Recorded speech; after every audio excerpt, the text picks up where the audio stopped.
पाकिस्तान ने भारत को उकसाकर बहुत बड़ी गलती की है। बताया जा रहा है कि भारतीय सेना 60 किलोमीटर तक अंदर घुस चुकी है। पाकिस्तान का हाल बेहाल हो चुका है, बिल्कुल बुरी तरह से। सूत्रों ने पुष्टि की है कि राजस्थान के लाठी इलाकों में भारतीय सुरक्षा बलों ने एक पाकिस्तानी पायलट को पकड़ लिया है, क्योंकि इसका JF-17 लड़ाकू विमान सीमा के पास मार गिराया गया था। विमान का मलबा जैसलमेर के पास मिला है और किसी भी अतिरिक्त चालक दल के सदस्यों और मलबे की तलाश के लिए तलाशी अभियान जारी है। पाकिस्तान के हमलों को कर दिया गया है नष्ट। सुबह पाकिस्तान ने जम्मू, पठानकोट, अमृतसर और जालंधर समेत उत्तरी और पश्चिमी भारत के कई सारे ठिकानों को निशाना बनाने की कोशिश की थी, लेकिन भारत की एयर डिफेंस प्रणाली ने पाकिस्तान के ड्रोन और मिसाइलों को नष्ट कर दिया है, बिल्कुल ध्वस्त कर दिया है, डिफ्यूज कर दिया है। इस हमले के दौरान भारत ने पाकिस्तान एयरफोर्स के 2 लड़ाकू विमान F-16 और JF-17 को मार गिराया। JF-17 को गिराना इन तनावपूर्ण स्थिति में एक बड़ा कदम माना जा रहा है। दोनों देशों की सेनाएं अब पूरी तरह हाई अलर्ट पर है। सूत्रों के हवाले से खबर आ रही है कि पाकिस्तान अधिकृत कश्मीर यानी कि POK में भारतीय सेना घुस चुकी है। एक तरह से पाकिस्तान अधिकृत कश्मीर में अब पूरी तरह से भारत के कब्जे में आने वाला है।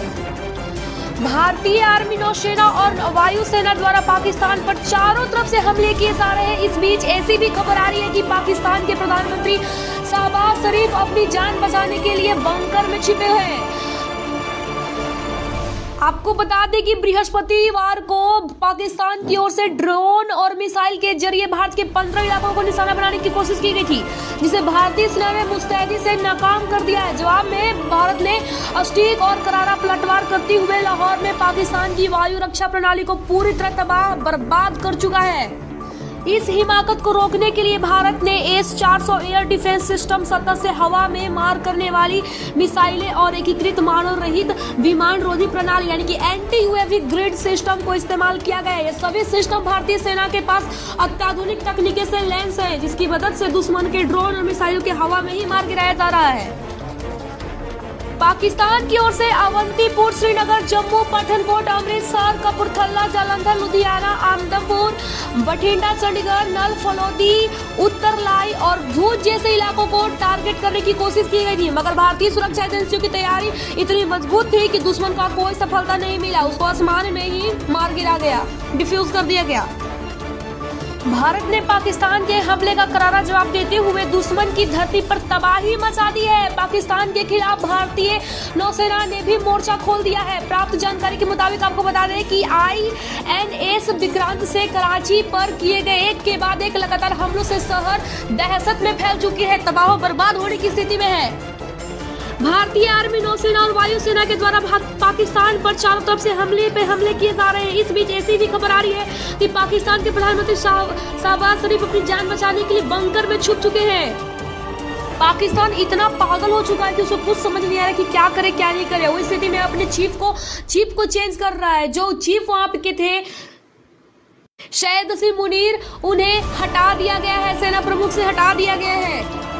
पाकिस्तान की सरकार ने आर्मी चीफ को हटा दिया और उसे हिरासत में भी ले लिया। नसीम मुनीर पर अपना व्यक्तिगत एजेंडा लाने का आरोप लगाया गया है। ऑपरेशन सिंदूर के तहत भारतीय सेना ने पाकिस्तान की नींद हराम कर दी है। 8 मई को जम्मू, पंजाब और राजस्थान के इलाकों में पाकिस्तान द्वारा किए गए हमलों को नाकाम कर मुंहतोड़ जवाब दिया गया है। जवाब देने के बाद थोड़ा उनके ऊपर बदला भी तो लेना चाहिए। इसके ऊपर क्या किया गया? ऑपरेशन सिंदूर के तहत भारतीय सेना ने बड़ा कदम उठाते हुए पाकिस्तान पर INS विक्रांत के जरिए हमला बोल दिया है। भारतीय नौसेना के INS विक्रांत के कराची के बंदरगाह शहर को निशाना बनाकर वहां तबाही मचा दी गई है। INS विक्रांत द्वारा दिए गए हमले में कराची का बंदरगाह में आग लग गई है, जिसके बाद वहां दहशत फैल चुकी है। भारतीय नौसेना द्वारा किए गए इस हमले के बाद पाकिस्तान की नौसेना बुरी तरह से प्रभावित हुई है, क्योंकि कराची और उरमारा के प्रमुख नौसैनिक ठिकानों पर INS विक्रांत के मिसाइल हमले किए गए हैं, जिससे वरिष्ठ नौसेना अधिकारियों के मुख्यालय भी ध्वस्त होने की संभावना आ रही है। इस हमले के बाद बंदरगाह शहरों में धुआं भर गया है और निवासियों को सुरक्षा के लिए अन्य क्षेत्रों में जाना पड़ रहा है। भारतीय सेना द्वारा ऑपरेशन सिंदूर के जरिए जैश-ए-मोहब्बत के ठिकानों को तबाह किए गए तथा 100 से अधिक लोगों को मार दी गई।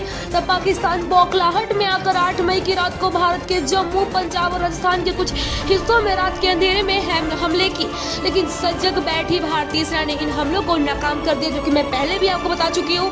और उसके बाद फिर क्या किया गया, उसके बाद फिर उन लोग पे बम, फायरिंग टू फायरिंग, मतलब पूरा तरीके से उन लोग को तबाह बर्बाद किया गया। एकदम उन लोग का स्थिति एकदम खराब हो चुका है। अब ऐसा स्थिति आया है कि उन लोग कह रहे हैं कि हमारे पास न्यूक्लियर बम भी है, तो ऐसी बात नहीं है। न्यूक्लियर बम ऐसे आप लोग